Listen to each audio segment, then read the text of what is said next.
오늘 말씀은 디모데전서 6장 1절부터 10절까지입니다. 디모데전서 6장 1절부터 10절까지입니다.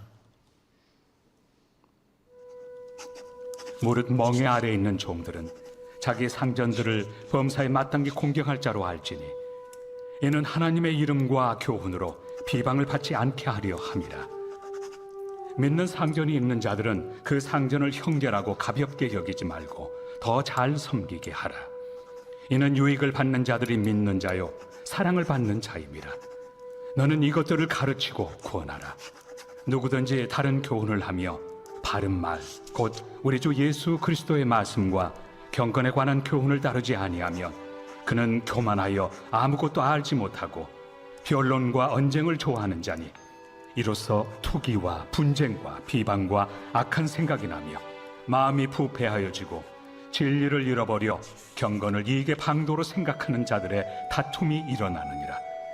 그러나 자족하는 마음이 있으면 경건은 큰 이익이 되느니라. 우리가 세상에 아무것도 가지고 온 것이 없으며 또한 아무것도 가지고 가지 못하리니 우리가 먹을 것과 입을 것이 있은즉 족한 줄로 알 것이니라. 부하려 하는 자들은 시험과 올무와 여러 가지 어리석고 해로운 욕심에 떨어지나니 곧 사람으로 파멸과 멸망에 빠지게 하는 것이라. 돈을 사랑함이 일만 악의 뿌리가 되나니 이것을 탐내는 자들은 미혹을 받아 믿음에서 떠나 많은 근심으로써 자기를 찔렀도다. 아멘. 현실적으로 아무리 헌신되고 능력 있는 사역자라고 하더라도요, 교회를 섬기다 보면 힘들고 또 부담스럽고 외면하고 싶은 일들이 생기게 마련입니다. 오늘 바울은 어쩌면 교회의 지도자로서 가장 부담스럽고 힘든 문제를 제시하고 그것을 회피하지 말고 감당할 것을 디모데에게 권면하고 있는데요. 당시 종은 주인의 소유였습니다. 그런데 종과 주인이 함께 예수님을 영접하고 교회의 일원이 되었을 경우에 교회 안에서 이들의 관계가 애매했기에 지도자가 이들을 어떻게 대해야 할지 곤란해지곤 했습니다. 이에 바울이요 원칙을 제시하죠. 종과 상전이라고 해도 예수님을 믿었다면 이들은 그리스도 안에서 형제라는 겁니다. 그러나 종은 오히려 자기 상전을 이전보다 더 잘 섬김으로써 주님의 이름과 교훈이 비방받지 않게 해야 한다고도 합니다. 오늘날에도 교회 안에서 이와 비슷한 사례들이 종종 있기도 합니다. 같은 직장을 다니는 상사와 부하가 한 교회 다니기도 하고요. 또 군부대 안에 있는 교회들에서 그런 경우들이 있죠. 교회 밖에서 상사와 부하로 만났다고 해도 그리스도인은 주님 안에서 한 형제이지 않습니까? 그리고 동시에 직장에서 더 좋은 상사, 더 좋은 부하가 되어야 한다는 겁니다. 이처럼 세상의 질서와 교회의 질서를 혼동하지 않도록 세상에는 덕을 끼치고 교회의 질서가 그로 인해서 어지러워지지 않게 하는 지혜가 필요합니다. 바울은 2장 하반절에서 너는 이것들을 가르치고 권하라 라는 말로 편지를 마감하면서 주요한 사항들을 요약하기 시작하는데요. 바울은 에베소 교회의 핵심 문제인 거짓 교사들이 일으킨 혼란을 종결시키기를 원했습니다. 거짓 교사들을 징계하고 내쫓는 것이 디모데에게 맡겨진 중요한 책무였는데요. 거짓 교사들은 겉으로 보기에는 매우 경건할 수 있지만 실제로는 경건을 꾸미며 외식하여 자기 이익을 추구하는 자들이었습니다. 이처럼 말씀에 집중하는 척하지만 실제로는 변론과 언쟁을 통해 자기를 자랑하는 자들은 지도자가 가르치고 책망해야 합니다. 미꾸라지 한 마리가 온 웅덩이를 흐린다라는 속담처럼 교회도 이런 소수의 몇 사람 때문에 분란을 겪습니다. 이런 일들에 대처하기는 상당히 부담스럽지만 성도는 힘들다는 이유로 사명을 외면해서도 안 되겠습니다. 이제 바울은 6절부터는 일상 가운데서 사역자로서 지켜야 될 원칙, 자족함에 대해서 가르칩니다. 바울은 교회로부터 생활비를 받지 않고 직접 일해 자기가 쓸 것을 충당했기 때문에 늘 넉넉하지 않은 생활을 했을 것입니다. 그러나 바울은 이를 힘들어하지 않고 디모데에게도 자신처럼 재물에 매이지 말고 자족하는 마음으로 살아가라고 가르칩니다. 바울은 모든 사람이 재물에 대한 욕심 때문에 파멸한다는 사실을 지적하면서 그리스도 안에 있는 사람은 그런 어리석음에서 벗어나야 함을 가르칩니다. 바울은 디모데를 사랑했고 그가 참된 부유함을 누리기를 원했기에 가난에도 자족하는 삶을 살라고 가르쳤던 거죠. 경제적 부족을 견디고 자족하기가 말처럼 쉬운 일은 아니지 않습니까? 이 문제로 인해서 성도들이 낙심하는 경우들도 종종 있습니다.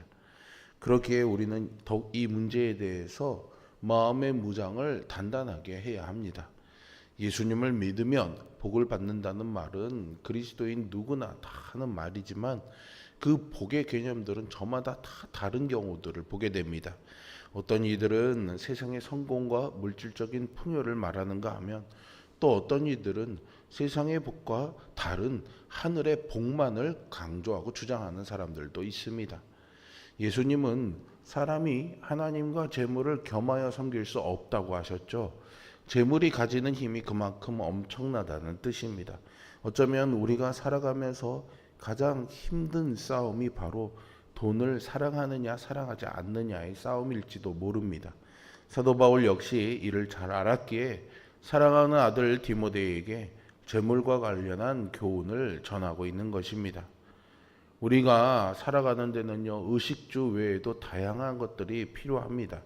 그런 것들을 주로 돈으로 구입하게 되는데요. 그래서 사람들은 일상에서 돈이 아주 필요하다라는 생각을 합니다.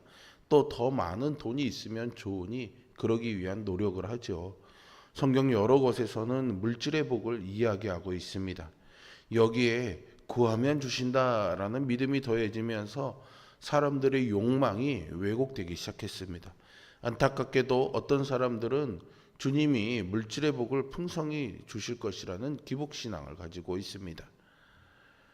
하지만 하나님과 재물을 겸하여 섬길 수 없다는 것은 분명하죠. 즉 돈을 사랑하면서도 하나님을 사랑할 수는 없습니다.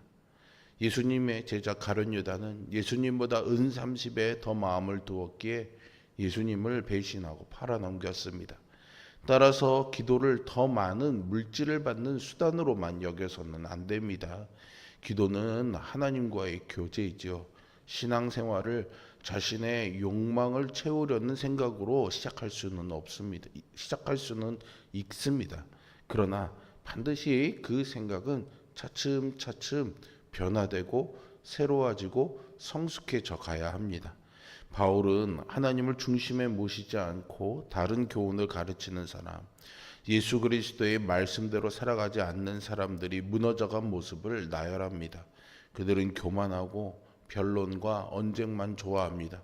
마음이 썩고 진리를 잃어버린 사람들은 결국 신앙생활을 한낱 돈벌이로 전락시키고 맙니다.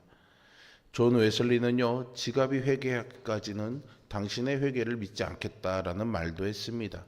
신앙생활하는 이유가 단지 물질의 복을 받고 세상에서 떵떵거리면서 사는 것이라면 그 사람은 목적이 왜곡된 종교인에 불과합니다. 성도는 물질이 만능되는 세상에서 욕심을 내려놓고 오직 예수 그리스도만이 내 삶의 참 목적입니다라는 고백으로 살아가야 하겠습니다. 하나님이 인간을 창조하실 때 주신 욕구는 인간의 생존을 위해서 꼭 필요한 것들이었습니다. 식욕은 먹고 살아가는데 힘을 주었던 것이죠. 하나님은 인간에게 주신 이 선한 욕구를 인간 스스로 채워감으로 하나님이 창조하신 피조세계를 다스리는 만물의 영장이 되게 하신 겁니다. 그러나 인간의 욕구가 죄로 인해서 욕심으로 변질되는 순간 구멍난 항아리처럼 채워질 수 없는 상태가 되었습니다. 사실 인간은 아무 소유도 없이 태어났다가 죽을 때 역시 아무것도 가져가지 못하는 존재이지 않습니까? 그러나 시시각각 변하는 상황과 환경 속에서 잠깐 소유하는 것들에 마음을 빼앗기는 것이 아니라 주어진 것에 만족할 줄 알아야 합니다. 하나님이 주신 것에 만족하지 못하고 이리저리 세상을 기웃거리면서 살아간다면 인간은 절대로 만족할 수 없고 결국에는 죄 때문에 무너지게 됩니다. 하나님으로만 채울 수 있는 영적 욕구를 물질적인 것으로는 결코 채울 수가 없습니다. 성도는 오직 하나님 안에서만 자족을 배우고 누릴 수 있습니다. 예수님을 사랑한다고 고백하는 많은 사람이 자신은 돈을 사랑하지 않는다고 할 것입니다. 그러나 기도의 대부분이 이 땅에서의 풍요로운 삶을 살게 해달라는 내용이지 않습니까? 이는 하나님이 주신 것들에 만족하지 못한 상태임을 보여줍니다. 성도는 하나님을 중심에 모시고 주님 한 분만으로 자족할 때 진정으로 풍요한 삶을 살아갈 수가 있습니다. 교회를 섬기는 일은 영광스러운 사명이지만 그 가운데 여러 힘들고 피하고 싶은 일들이 생기는 것도 사실입니다. 그런데 만약 우리가 힘들고 부담스럽다는 이유로 눈앞의 문제를 피한다면은 주님의 교회에 만성적인 질병이 있음을 알면서도 치료하지 않고 내버려 두는 것과 같습니다. 주님이 세상을 치유하기 위해 당신의 몸을 주셨던 것을 기억하며 교회의 건강을 위해 헌신하는 우리 모두가 되어야 하겠습니다. 바울은 디모데와 성도들이 다른 교훈을 조심하라고 명합니다. 이로 인해 경건의 이익에 도구를 삼는 자들을 경계하고 오직 먹을 것과 입을 것이 있으면 족한 줄로 알라고 말씀합니다. 그러므로 우리는 필요 이상의 재물을 사랑하다 망할 것이 아니라 오직 받은 것에 감사하며 참된 경건을 따라가야 하겠습니다. 그래서 여기는 우리 모두가 천국에 가는 그날까지 은혜와 영광을 누리는 복된 성도로 살아갈 수 있기를 주님의 이름으로 축원드립니다. 기도하겠습니다. 사랑과 은혜가 풍성하신 아버지 하나님, 오늘도 하나님의 신실하신 말씀과 교회와 성도들을 향한 권면 앞에 정직하게 나를 내려놓고 말씀대로 살기를 헌신하고 다짐하는 간절한 기도가 있기를 원합니다. 여전히 내 마음에 내가 살아 있어서 말씀을 듣기보다는 내 생각, 내 감정, 내 판단, 내 옳음만을 따르려는 마음들이 내려지는 은혜를 허락하여 주시옵소서. 하나님의 은혜가 하나님 편에 서는 것이, 하나님의 말씀을 듣는 것이 우리의 영혼에 더 큰 복임을 깨닫고 엎드릴 줄 아는 우리 모두가 되게 하여 주시옵소서. 교회 안에서 하나님의 말씀을 따라 살아가며 세상 속에서도 하나님의 뜻과 세상의 질서에 덕과 선을 세우며 살아가는 우리 모두가 되게 하여 주시옵소서. 무더위 속에 또 많은 비가 예고되고 있습니다. 비로 인한 피해가 없도록 우리 성도들의 가정과 삶을 굳건히 붙잡아 주시고 안위하여 주시옵소서. 예수 그리스도의 이름으로 기도합니다.